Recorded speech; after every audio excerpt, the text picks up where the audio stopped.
Nós temos falado aqui por anos já, a propósito, faz 3 anos que nós estamos com o nosso programa apresentando, e nesses 3 anos nós temos falado do tabernáculo, os utensílios, os altares, os véus que haviam ali, e tudo, as cortinas e os varais e etc.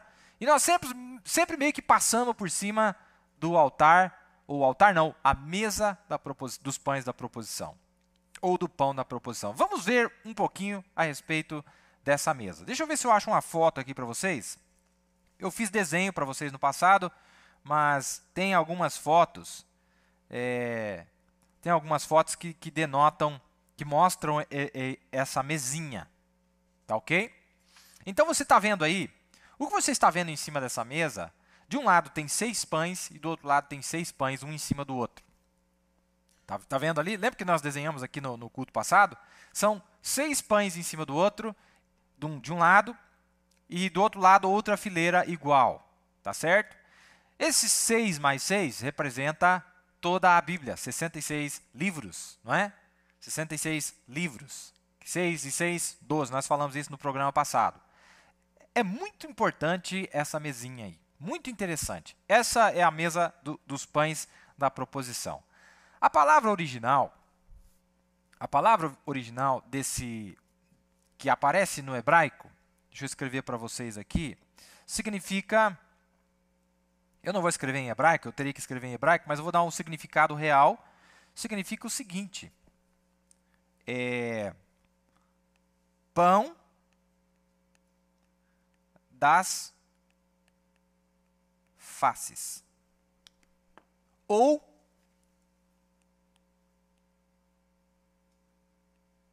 pão da presença. Em alguns lugares distintos na Bíblia, se referindo a esta mesma mesinha, é assim que a terminologia bíblica denota, Moisés denotava. Em um lugar fala que é o pão das faces ou o pão da presença. Por que o pão das faces? Vamos lá então, são 12 pães. São 12 pães, deixa eu ler para vocês aqui que você vai gostar disso aqui.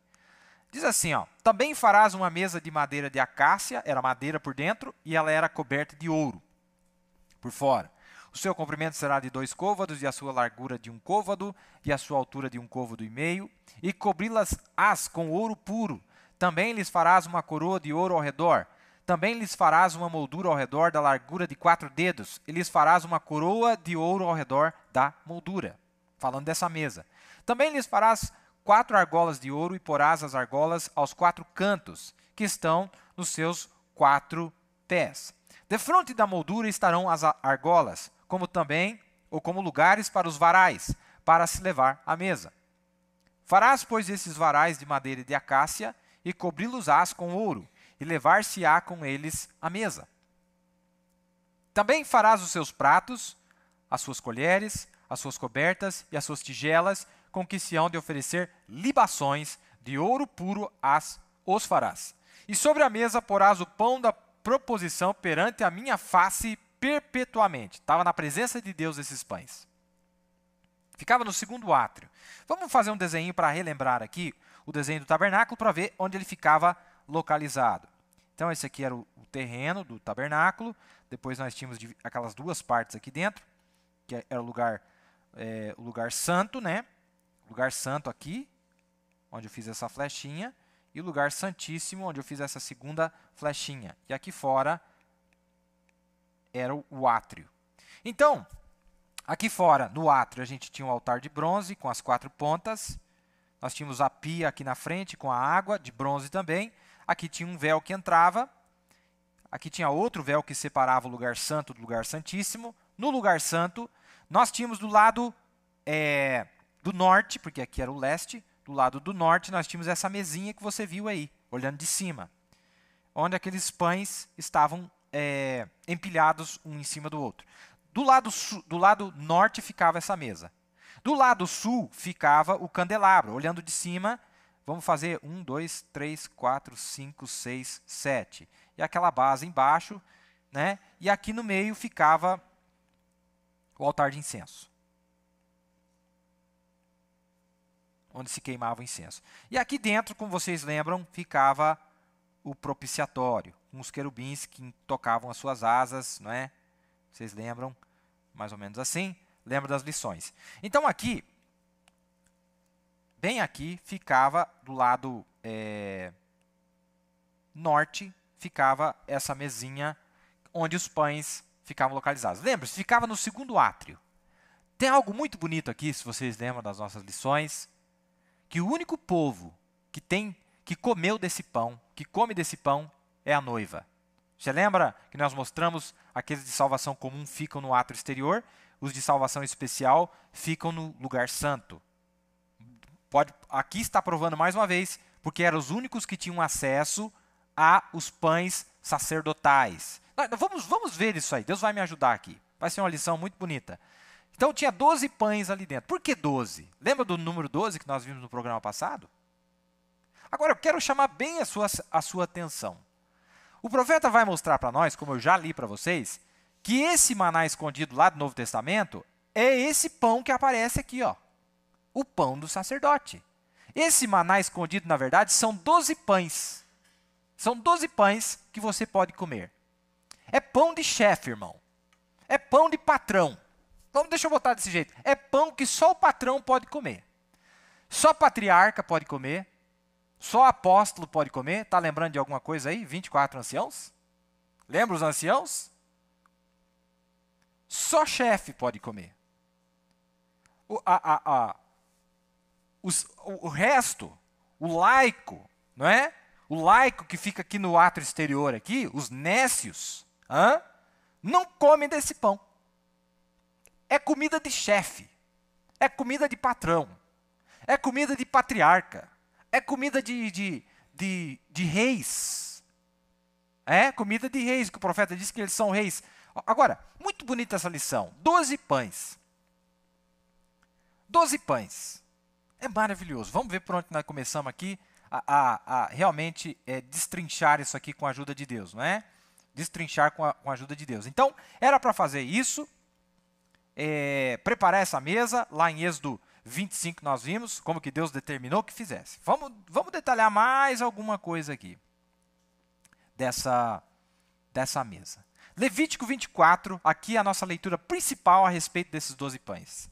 Aqui está a determinação de Deus para Moisés, e Moisés viu lá no céu isso aí. Esse lugar onde você podia comer 12 pães. Só sacerdote, não vá se esquecer. Também tomarás da flor de farinha e dela cozerás 12 pães. Cada pão será de 2 dízimas de uma efa. Uma efa é uma medida. Dízima é 10%. Então, era 10 mais 10. Sabe por quê? Porque, na verdade, esse pão representava 12 patriarcas e mais 12 apóstolos. Em outras palavras, o mesmo privilégio dos 12 patriarcas, a mesma glória dos 12 patriarcas, o mesmo privilégio de 12 apóstolos, o mesmo privilégio e as bênçãos dos 12 apóstolos, aquele que vencer o desafio da hora, ele tem os mesmos privilégios. Agora, eu estou falando de todo e cada membro da noiva de Jesus Cristo. Mais tarde, em Apocalipse 21, você vai ver que os 12 nomes dos 12 patriarcas estão contidos nela, porque assim ela é chamada, e os 12 nomes dos 12 apóstolos está contido nela também, está escrito nas suas portas, não é? Lembra lá que eu li para vocês? Mas por que a noiva recebe esse privilégio? Que você pensa assim, não, mas ali foi para os apóstolos, ali foi para os patriarcas. Não, esse grupo do tempo final é especial, irmãos. Olha, a batalha é tão tenebrosa aqui, irmão, para alcançar essa vitória é tão difícil que Deus fez promessas como Davi fazia. Olha, eu sei que esses jebuseus aí são terríveis. Mas se você vencer, eu vou te fazer chefe, eu vou te fazer ancião, eu vou te fazer patriarca, eu vou te fazer apóstolo. Mas eu, Senhor, apóstolo? Mas é só você ganhar a cidade. Vai lá, se você tomar a cidade, eu te dou o mesmo privilégio. Vou te fazer capitão. Lembra que Salomão tinha 12 capitães sobre o seu exército? Lembra? Tem 12 patriarcas que representam as 12 tribos de Israel. Tem 12 apóstolos que representam a igreja ali, iniciando o Novo Testamento. Entendeu? É difícil, irmão. A coisa aqui, a batalha aqui tem se tornado dificílima. Mas também a promessa, nunca houve uma promessa como tal. Ó, é difícil, mas se você conquistar, se você ganhar, eu vou dar uma coisa que era especial só para patriarcas. Era especial só para apóstolos. Aí, irmãos, os apóstolos vão ficar tudo com inveja. Não, Senhor, eu sou o chefe aqui, ninguém vai receber o meu privilégio. Ah, irmão, vai lá brigar com Deus. Deus falou que quem vencer, pode ser o menor, pode ser o mais feio, o mais gordo, o mais magro, não interessa. Vai receber o mesmo privilégio.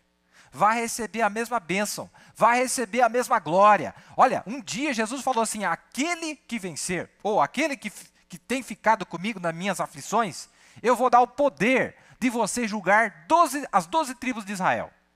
E é a posição justamente dos 12 patriarcas. E ele estava falando para a igreja do Novo Testamento. Agora, julgar ali era recompensar. Uma hora, se nós tivermos tempo, nós vamos falar um pouquinho. Recompensar. Julgamento para recompensa, não para condenar, para condenação. Você pode recompensar alguém. O poder de recompensar alguém, não é? O poder de... Lembra quando os santos disseram para o irmão Brana? O que eles estavam dizendo para o irmão Brana? Que o privilégio de recompensar eles com novos corpos glorificados, Deus deu a ele, porque ele foi o vencedor da era. Ele foi o líder da era. Ele disse, olha, ele vai te julgar primeiro. Em outras palavras, ele vai te recompensar primeiro. Se você for aprovado, você vai ser aprovado. E aí, se você for aceito, nós seremos aceitos. Então, o privilégio será dado ao profeta. Quem é que recebeu o privilégio de dar a recompensa? Não é a coisa mais maravilhosa quando você tem o privilégio de recompensar alguém? Você entregar o prêmio. Você. Ó, Deus deu o privilégio de você entregar o prêmio. Deus deu o privilégio de você recompensar este irmão. Deus deu o privilégio de você abençoar esta família. Deus deu o privilégio de você libertar este cativo. Entendeu, irmão? É um privilégio, é uma alegria. O Senhor deu para mim, Senhor, para eu soltar o... Sabe, quando eles têm aquelas reuniões de paz, eles dão uma gaiola cheia de pombas dentro, não é? E aí é dado ao chefe, aquele homem que é congratulado ali, para que ele solte, para que ele tenha o privilégio de dizer, eu soltei essas aves para a sua liberdade.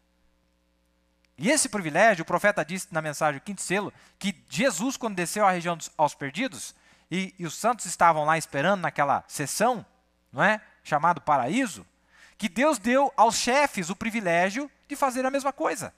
Ele chegou primeiro para Abraão, e todos que estavam embaixo de Abraão foram recompensados por Abraão.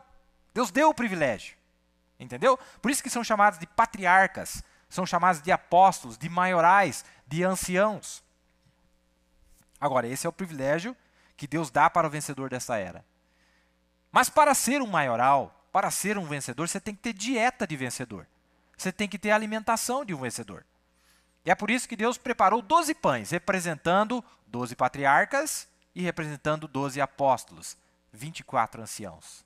Você viu que a medida, a dízima era dupla? 2 dízimas, representando 10 para os 12 patriarcas e representando 10 para os 12 apóstolos. É um pão que representava as duas coisas, que viria mais adiante o apostolado, né? E os porás em 2 fileiras, 6 em cada fileira, sobre a mesa pura perante o Senhor. E sobre cada fileira porás incenso puro para que seja para o pão, por oferta memorial, oferta queimada é ao Senhor. Em cada dia de sábado, isto se porá em ordem perante o Senhor continuamente pelos filhos de Israel, por aliança perpétua. Olha que coisa bonita. Era assim que funcionava. Estava designado, eu estou lendo Levítico 24, estava designado, de acordo com 1 Crônicas, capítulo 9, aos coatitas, que eram descendentes de Arão, eles tinham o encargo de preparar os pães da proposição para todos os sábados. Então, olha, esses pães, toda semana, eles cozinhavam, ou coziam, né, na verdade, eles assavam esses pães toda semana, 12 pães, levavam 12 pães novos. Quando chegava no sábado, eles tiravam aqueles pães de lá e colocavam 12 pães novos. Mas a Bíblia especificou, eu já vou ler para vocês aqui, que eles podiam comer desse pão, os sacerdotes, que ficava lá no lugar santo, passava pelo primeiro átrio, chegava no segundo átrio, e os sacerdotes, quando iam trocar os pães, eles podiam comer do pão. Eles podiam lá dentro comer do pão. E os coatitas, que eram os descendentes de Arão, tinham a incumbência de preparar esses pães todos os sábados. Então, todos os sábados eles levavam 12 pães novos. Tiravam os 12 pães da semana anterior e colocava fresco, não é? A palavra de Deus, sempre fresca. A palavra de Deus, sempre nova, sempre atual, não é? Muito bonito. Olha, você vai gostar disso aqui, eu prometo para vocês. Ele diz assim: e será de Arão e de seus filhos, os quais comerão no lugar santo, porque uma coisa santíssima é para eles, das ofertas queimadas ao Senhor, por estatuto perpétuo. Então eles podiam comer desses pães. E o profeta disse para nós, na era da igreja de Pérgamo, que eu li para vocês aqui, que o maná escondido é esse pão aí. São esses pães. Esses 12 pães que o vencedor tinha direito de comer, se ele vencesse. Mas esses pães apontam para quem? Os 12 patriarcas e os 12 apóstolos. Irmão, nós estamos falando de uma coisa tão profunda aqui, que você recebe o privilégio de apóstolo. Você recebe o privilégio de patriarca.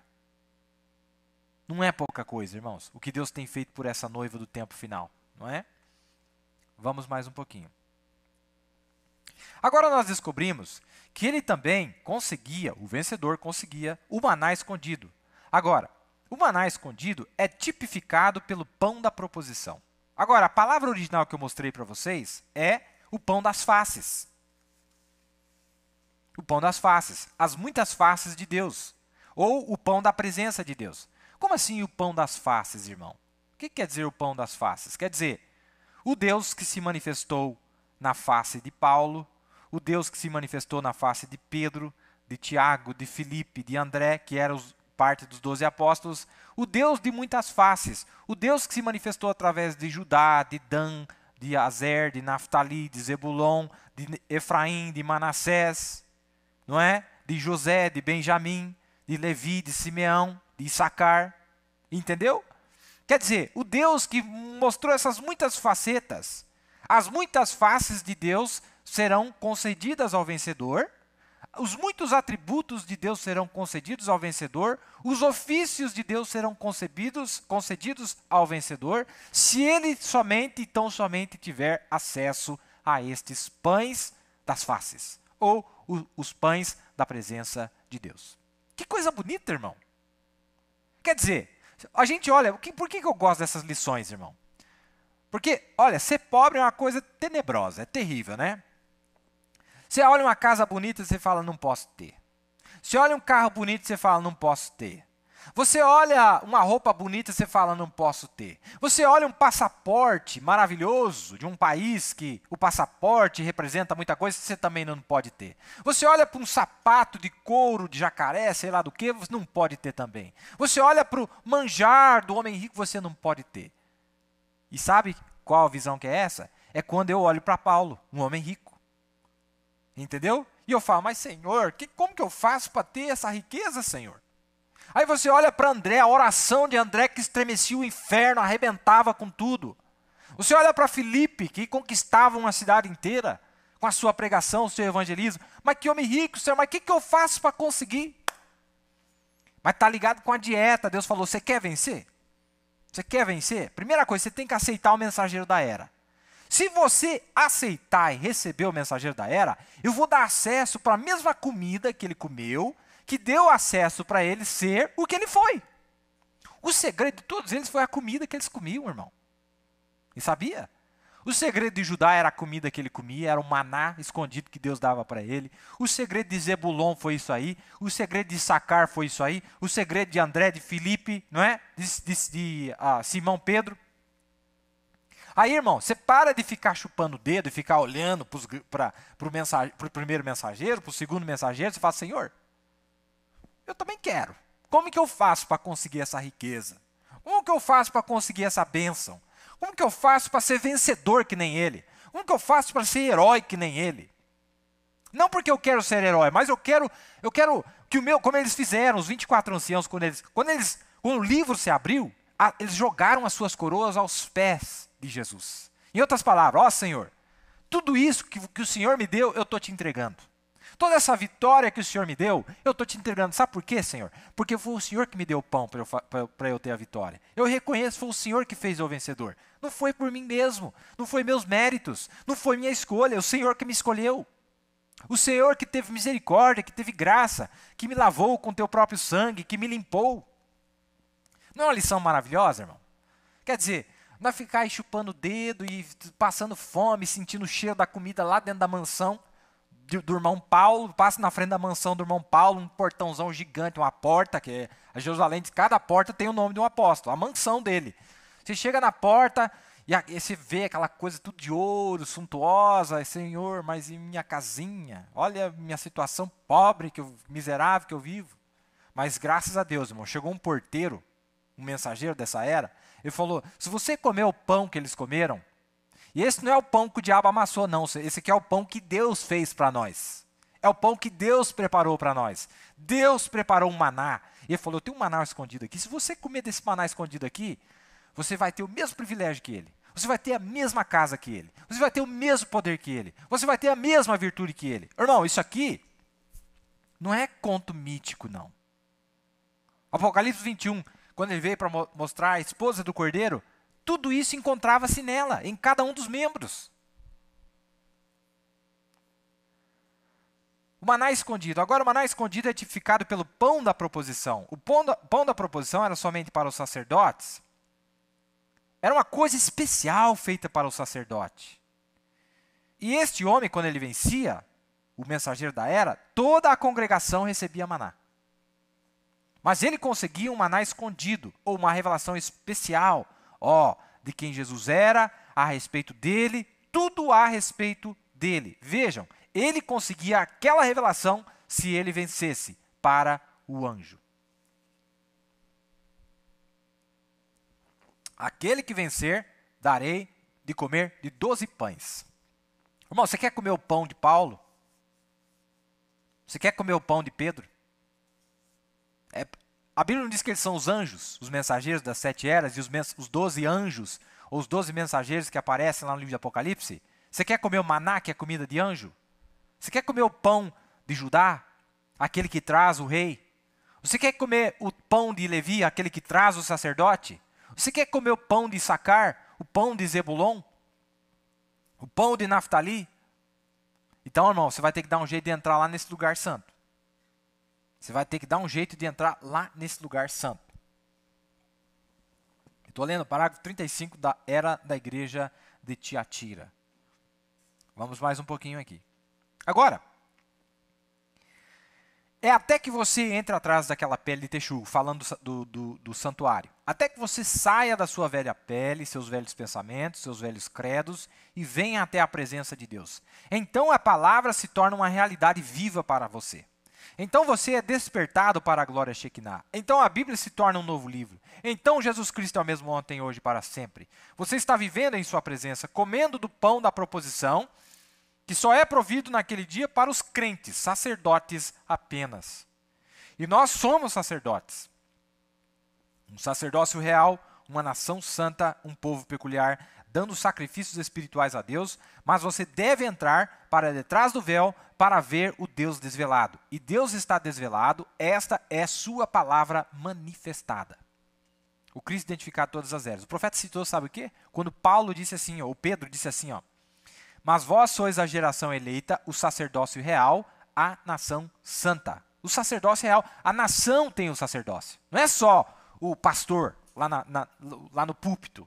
Não é só o apóstolo, mas esse poder, essa glória de Deus, irmão, um verdadeiro ministério. É por isso, irmãos, que eu já vi, por exemplo, o irmão José Branda bater muito em cima disso.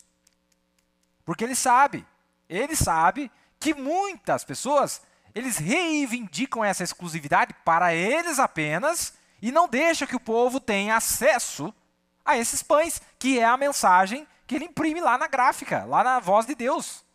Então ele entende isso aí. O irmão José ele entende que, olha, eu sei que tem um ministério quíntuplo, mas o verdadeiro ministério quíntuplo está em cada membro da noiva. Ele está em cada membro, cada filho, cada filha de Deus. Os poderes de Deus, as posições apostólicas, os privilégios patriarcais. Eu gosto disso aí, irmão. Peraí. Mas você não está sendo muito presunçoso demais, não, irmão Billy? Dizer que todo mundo pode ter os acessos, os privilégios de apóstolos e patriarcas? Não sou, não. A Bíblia está dizendo que eu posso ter. Vou comer todos esses pão aí. 12 pães. Vou encher a barriga, vou comer mais. E outra semana você volta lá, tem mais 12 fresquinhos. É renovado cada semana. Não é verdade? E aí, irmão, você começa a se tornar um apóstolo. Você começa a se tornar um patriarca. Você começa a se tornar um ancião. Você fala, Senhor, mas o negócio aqui funciona mesmo. Satanás tem que ficar debaixo do meu pé. Passa a sombra tua, cura o teu vizinho, o teu filho, a tua filha. Igual Pedro. É sinal de que você comeu um daqueles 12 pães.